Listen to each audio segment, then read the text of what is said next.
Now, in this week's edition of Let's Talk Some Star Wars, we'll be taking a look at the results of, and your comments from, the poll that asked the question, have you seen the Clone Wars animated series, the one that aired starting in 2008, and not to be confused with the Genndy Tartakovsky series that aired back in between episodes 2 and 3. Also, again this week, when responding to comments, be showing off some of the artwork that was sent to me.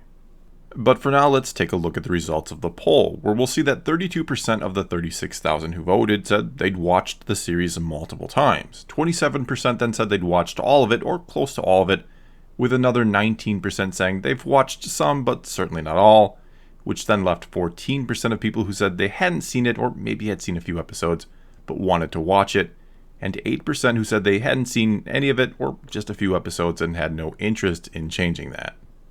And despite the fact that this poll doesn't ask what you actually thought of the series, though many people covered that in the comments, which I kind of figured would be the case, by the fact that roughly a third of voters have watched it more than once, and that another quarter of voters have watched the whole series at least once, or close to once, I'd say that tends to speak volumes about how much people do enjoy this series, and that it is or was a welcome addition to the Star Wars canon.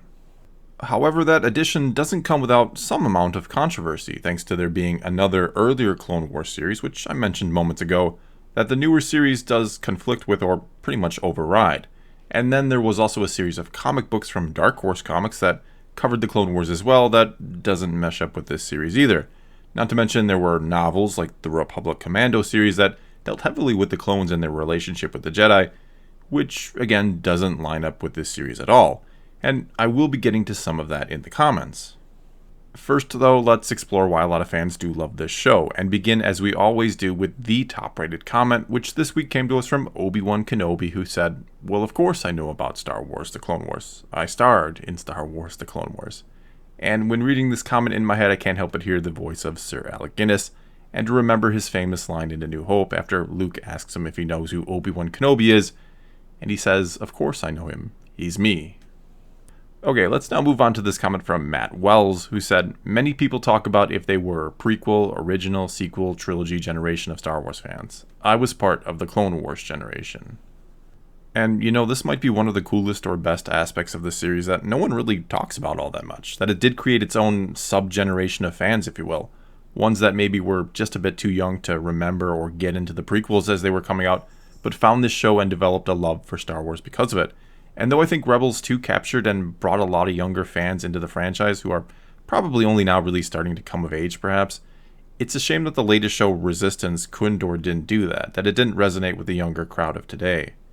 And before you say that it did, and no doubt some kids loved it and will become huge Star Wars fans because of it, its cancellation and poor toy sales would say otherwise on the whole. And again, it's a shame because these animated shows can be a great doorway for the younger generation to get into the larger Star Wars universe. And when they're done really well, like Clone Wars was, and even Rebels to a large degree, they can be thoroughly enjoyed by the older crowd, and that older crowd can then sit down and share new Star Wars with their kids and keep the generational tradition of this franchise alive. Okay, moving on here, we have this comment from Eternity Studios, who said, "For me, the Clone Wars show has some of the best Star Wars content out there. It does the prequels justice as well as some of the characters. It fleshed out a lot of the characters and made us care for them. It fixed the romance between Anakin and Padme that, in my opinion, was cringy to watch in Episode 2, and of course made us care about the clones. When you just watch Episodes 2 and 3, the clones seem to be no better than the droids, mass-produced soldiers that follow and carry out orders. But in this show, we get to see how human they really are, and that each one, though clones, has their own identity, said best by Yoda in the first episode of the Clone Wars. If I just watched the prequels, I wouldn't really care for the death of, let's say, Commander Cody, because we don't get enough time with him. I never thought I would cry for the death of a clone. I think we all know what I'm talking about, but it's in the last season, and I'll try to avoid spoilers." And a lot of people in their comments touched on the fact that the Clone Wars animated series does a great job of enhancing the prequels, especially Episodes 2 and 3. Hell, some people even think the show saves the prequels. And no doubt one of the best aspects of the show, as this comment points out, is that it does turn the clones into actual characters. They stop being pretty much just a faceless army, or an army with just one face, I guess, and distinguishes them greatly from the droid army they're fighting. Each clone we meet really does feel like an individual, which is a testament both to the design team who, with every clone we met anyway, made them look slightly different, whether that be hairstyles, tattoos, armor customization, or whatnot. And it's also a testament to the amazing work of D. Bradley Baker, who voiced all the clones and managed to, amazingly enough, put a little bit of a different personality into the voice of each of them. The way the clones were handled is one of the highlights and greatest successes of the show, at least in my opinion. Alright, next up here we have this comment from The Most Interesting Man, who said, "The first couple seasons are a bit rough around the edges, but once it hits its stride, it's fantastic. It's a better contribution to the Star Wars universe than Disney's movies by far." Okay, now I've recommended this show to a lot of people over the years, whether that be here on YouTube or people I know in my day-to-day life who are Star Wars fans. And I always warn them that in the first 2 seasons, there may be times you want to give up on the show because, yes, it can be a bit childish at times, and some of the episodes really aren't the greatest. Not saying there aren't some real gems to be had in the first 2 seasons, but overall, those 2 seasons are nowhere near as good as what the show becomes starting in Season 3. Because, and it's almost uncanny, but it gets to the point where week in and week out, or episode to episode, the show is fantastic, with almost no average episodes, with everything being above average to excellent. I mean, Season 3 through 6 of The Clone Wars is some of the best Star Wars content anywhere in any format, period. And if you're someone who falls into that 8% and you don't really have plans on ever watching it, I'd urge you to at least give it a chance, and maybe instead of starting at the beginning, just pick a random story arc from the later seasons and watch it and see what you think. With one of my personal recommendations being the Umbara story arc. It's action-packed, looks amazing, has some powerfully emotional moments in it, and overall has a very interesting storyline that you wouldn't expect out of a quote-unquote kids show. Okay, next up here we have this comment from Luis Paez, who said, "A superb show. It takes the characters from the prequels and improves them significantly, especially Anakin and Padme. Their relationship is a lot more believable and there's actual chemistry between them. Ahsoka Tano is probably one of the best characters in the franchise, and her character development is just great. The most important aspect of the show is the world building. The universe in the Clone Wars feels massive, unlike the sequel trilogy that feels smaller than ever. Hell, The Expanse takes place in our own solar system, and it feels orders of magnitude larger than the universe in the sequel trilogy. 10 out of 10 would watch again." Then there's this comment from Ben M, who said, "I stopped watching because Ahsoka was insufferable and annoying. I get it. Character arc starts somewhere, just couldn't keep up with it because of her." And to quickly touch on one of the things the first commenter said, yes, the world building in the Clone Wars is great and really helps sell this idea that there is a large galactic scale war taking place, whereas the sequels have been very light on world building and don't really make the galaxy feel any larger. Though to be fair, I don't know that the original trilogy made the Star Wars galaxy feel massive either, but George Lucas did begin to fix that with the prequels, and again, went even further with the Clone Wars series. As for Ahsoka, which both comments touched on, I couldn't stand her at first either. In fact, I remember after seeing the Clone Wars movie for the first time, which I wasn't overly impressed with, let's just say, I walked out of the theater and said to my friend at the time that the only thing I'm looking forward to in the upcoming series is the last episode where Anakin or Vader will kill Ahsoka. And at the time, we were told the show would run all the way up to and overlap with episode 3, so I figured there was a really, really good chance the show would end something like that with Ahsoka vs. Vader. Many years later then, and during Rebels, I finally got my wish, a Vader vs. Ahsoka battle. And instead of rooting for Vader to cut her down, I was actually rooting for Ahsoka to somehow live, all thanks to how this show took what initially was maybe one of the most annoying characters in Star Wars and turned her into one of the best characters, one of the most well-developed in the whole franchise. Okay, let's now get to this comment from Makai Rida, I hope I said your name right, and they said, "I still consider 2003 Clone Wars better, but even so I can't deny that 3D Clone Wars was fantastic in both character development and exceeding expectations in terms of what we expect out of a regular Star Wars experience. The characters are memorable and relatable, and each arc had amazing narrative and deep moments. Heck, it even made Jar Jar likable for me. The only thing I wish they could have done was give Grievous a little bit more love or development, as he is portrayed like a Saturday morning cartoon villain, while giving Ventress a tragic backstory and amazing development in her story." And I totally agree about both Grievous and Ventress and the way they were handled in the Clone Wars series, with one being really good and having a great story, and the other being, well, not so good. And I like your Saturday morning cartoon comparison because Grievous was a lot like Wile E. Coyote from Looney Tunes, because once he shows up on screen, you know whatever plan he cooks up will not only be foiled by our heroes, but he'll be made to look like a fool. Whereas in the 2003 Clone Wars series, he was nothing short of badass there. In fact, that whole series was pretty badass in my opinion, and it's a real shame they didn't play off that or expand upon that series with the newer Clone Wars series. That then brings us to this comment from Revan460, who said, "Hello, I am part of the small group of people that the rest of you are unable to fathom exist. I read a lot of the extended universe books before the series started. Didn't enjoy most of the episodes I saw. Felt too childish for me. Have no plans on seeing any more. I know it's not for me, but I'm glad it brought fans in to enjoy Star Wars."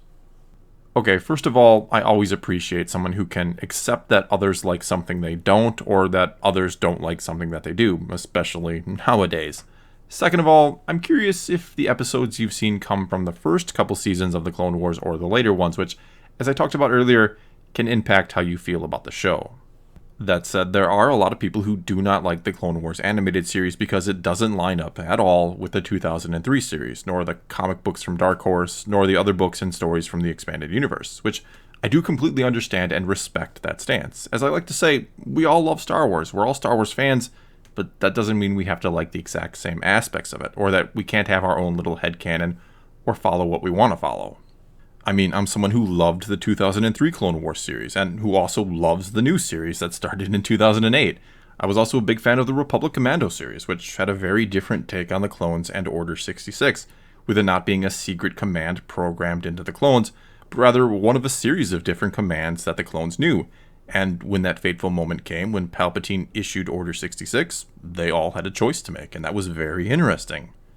Anyway, especially here in the Disney era, I've come to just accept or separate out the different versions of Star Wars. There's the pure George Lucas version, his 6 movies. Then there's also the George Lucas Plus version, which includes the Clone Wars, which was heavily influenced by Dave Filoni.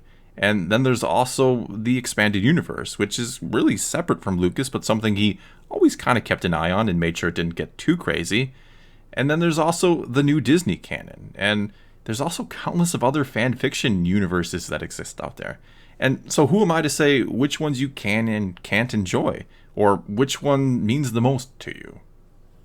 Okay, now let me quick fire off a few more comments before wrapping up this video, starting with this one from Nighthawk7x20, who said, "I consider it non-canon. It ruins the movies, especially Darth Maul returning. Dude was chopped in half and fell down a large hole with no visible end. He's dead." Then there's this comment from Spooky Skeleton, who said, "Like most fans, I love the Clone Wars. Too bad it doesn't have as much attention as it deserves. Not saying it's unpopular, just most fans of it are more hardcore fans as opposed to casual fans or general audiences." Then we have this comment from Wes Floyd, who said, "I actually liked the prequels, though I admit they have shortcomings, and was turned off of the fandom for a while due to the backlash over them. I started watching them while home on paternity leave with my firstborn son. The Clone Wars made me love Star Wars again, especially the mythology expanding arcs like Mortis and the final Yoda arc, and made the whole midi-chlorian stuff more mysterious and metaphysical with the idea of the cosmic force and living force." Next here we have this comment from Ilude Lollies, who said, "Literally the best thing in the entire franchise. Changed my mind." And finally we have this comment from Obi-Wan C137 Ryan King, who said, "The Clone Wars is some of the best Star Wars out there. It deepens the beauty and canon so much. And Rebels is some of the best Disney Star Wars so far. May the Force be with you, always." And speaking of Rebels, if you're watching this now, it means a similar poll for that show is already up, though I may word things differently because something tells me, since it's a newer show, that not as many people have watched it all the way through, so more than likely I'll pretty much ask what you've thought about it. Anyway, as for my closing thoughts on the Clone Wars, I personally love the show. It has a shaky start, yes, but when it gets good, it gets really good, and rides that wave all the way up to its all too abrupt ending, and hopefully right into the 7th and final season that comes out early next year. The show also brought us a bunch of great new characters, like Ahsoka, Rex, and Hondo, just to name a few, with perhaps the biggest flaw or shortcoming of the show being the fact that there were certainly things, especially with the villains, that they just couldn't do. Grievous, for example, was very poorly handled, and he could never encounter Anakin since in Episode 3, they met for the first time. There's also some fans out there who are, to some degree, frustrated by the show and the fact that it overrides previously established stories, which again, as a fan of some of those previous works, I certainly understand. Finally here, if you're interested in your artwork or whatever it might be being shown off in one of these Let's Talk Some Star Wars videos, send it to me at the email address in the description below. Also, if you have your own YouTube channel that you'd like me to give a shout out to, send me a link to it or one of your videos at the same address. After getting a flood of requests for those in the first few weeks, I didn't get any these last few weeks. So if you're someone who sent one out already and I didn't get to your video or your channel, do not hesitate to send me something again. Well, that's all I've got for you this time. Now it's your turn to tell me what you think of what I or anyone else had to say about the Clone Wars in this video. Do you love the show, or does it frustrate you that it overrides earlier stories? Let me know in the comments below, and let's talk some Star Wars. And until next time, thanks for watching.